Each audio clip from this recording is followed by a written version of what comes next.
as a character, your father's a superhero, and even in real life, your father is the same exact person. He's a famous actor because you're the son of Will Smith, and you're in the movie called After Earth. So here's my film review on After Earth. Spoiler alerts, buyers beware. This is After Earth. This is in the future, like maybe 100 years in the future, or I'm not exactly sure how many years, but use your imagination.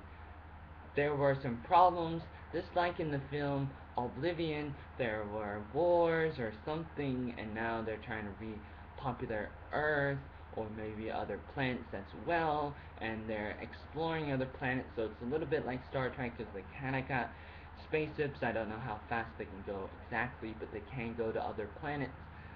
Maybe other planets just in the solar system, or other planets in other solar systems, maybe in other galaxies, or in the same galaxy, the Milky Way. I'm not exactly sure, but the movie starts out, and you hear about Will Smith, and the son is kind of happy, but the son is also trying to go up the ranks in their world where he wants to be like a ranger. He wants to, because he's about 15 years old or 18 years old, and he just wants to be higher up. He wants to work up the ladder. He wants to go up the ladder and be a better person.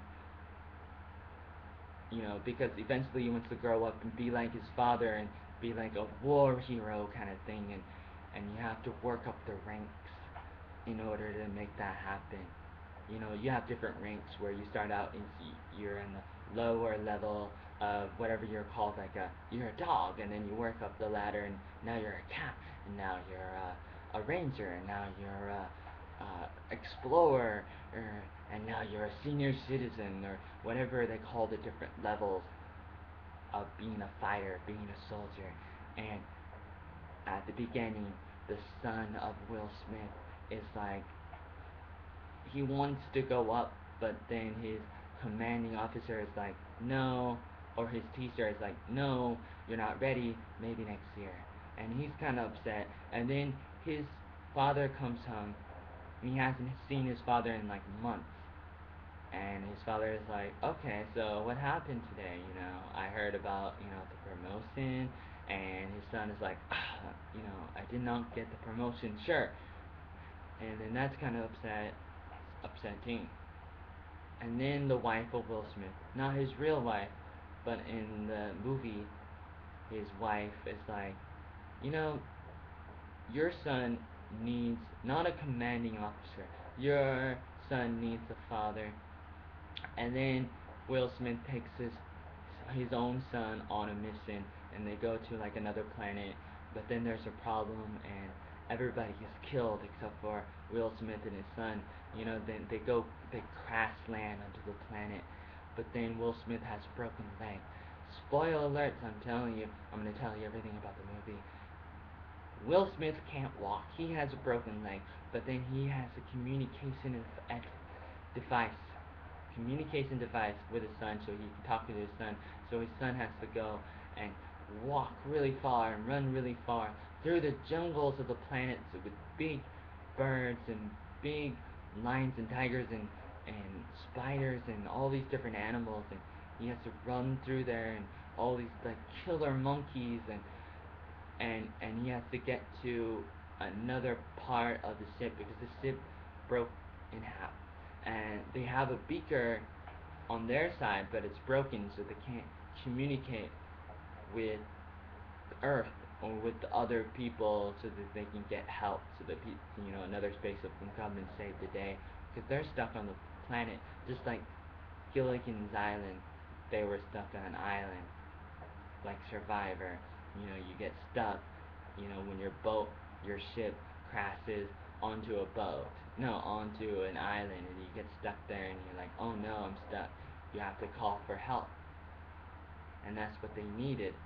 And they needed a beaker, and a beaker is what would go and send a message back to the other people.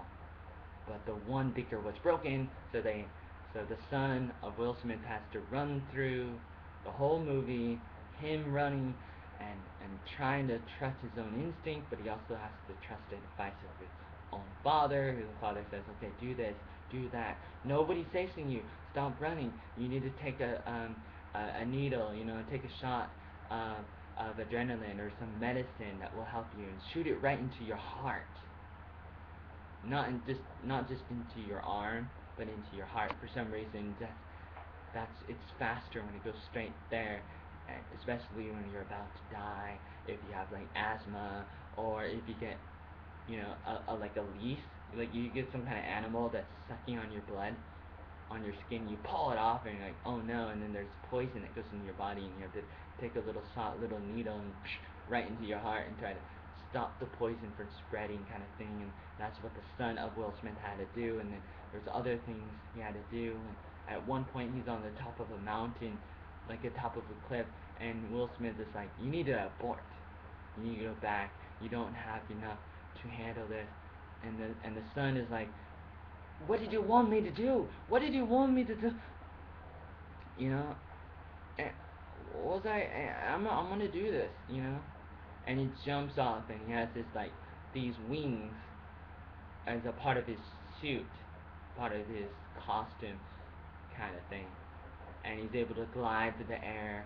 Will Smith's son is gliding through the air, but then you have a giant eagle who's trying to eat him, and he has to escape, and he kind of goes through a waterfall as he's going off the mountain and gliding, and then he's still running, and he's running and running away from other monsters and animals, and big spiders and birds and monkeys and all these different animals, and especially the spider was the tough part, and he actually stabs the spider, the giant spider who's bigger than him, like 3 times bigger than him.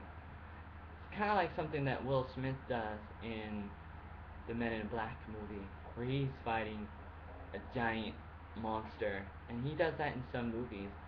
And that's what some people do. They fight big giant monsters, and you have to like wrestle them, and then so the son of Will Smith has some swords, and it's like 2 swords, and stabs it into the spider, and the spider stops, and then he's able to pick up the beaker, because this is like at the end, they're like on a mountain. Kind of reminds me of the time when Frodo was on a mountain. He has to throw the ring into the fire. Spoiler alert if you don't know. He throws the ring into the fire, but not at first, because he kind of wants to keeps the ring, because it calls him by his first name. It's like Cheers, the TV show Cheers. It's about a bar where everybody knows your name, and everybody glad you came, kind of like that kind of thing. It's like the ring knows you, kind of thing. It's like, oh, you know me. Oh, you want to be lovers with me. You can't really be a lover with a ring. You don't want to have sex with zombies or ghosts or dead people or rings. But it's like the ring kind of does that. It's very powerful. But you know what happens at the end of the Lord of the Rings films. Everybody wins. No, just the good people win, because the ring is thrown into the fire, and the power is lost, and so that big Jew, he falls. He falls to the ground, and everything is history. So the day is saved, because of the business that was taking care of business every day, taking care of business every day, and that was good. And then you have the son of Will Smith in After Earth, and he's able to pick up the beaker after he kills the spider. He picks up the beaker and presses a button, and that sends a message back to the other people, and they're able to come and save them. They come and pick them up, and pick up Will Smith, and pick up the son of Will Smith, and takes them back to Earth, or back to the original planet that they live on. I don't know if they still live on Earth or not, but this film is called After Earth, so I was hoping that it's still actually Earth that they live on, and that they're going to other planets for missions, and to see if they can start habitating See if they can inhabit other planets because they can't live on Earth forever. Or can you live on Earth forever? Can you take care of Earth forever? What do you think? Leave a comment below and tell me, can the Earth last forever or do we have to go to other planets? Or what do we have to do in the future? For the future, what do we have to do? Take care of the Earth, and how long can we take care of the Earth? And once the Earth becomes trash, so once we start making too much trouble in that neighborhood, in our neighborhood, what do we do? Where do we go? Tell me in the comments below. Or not, if you don't want to. If you don't want to, you don't have to. Go ahead and make my day.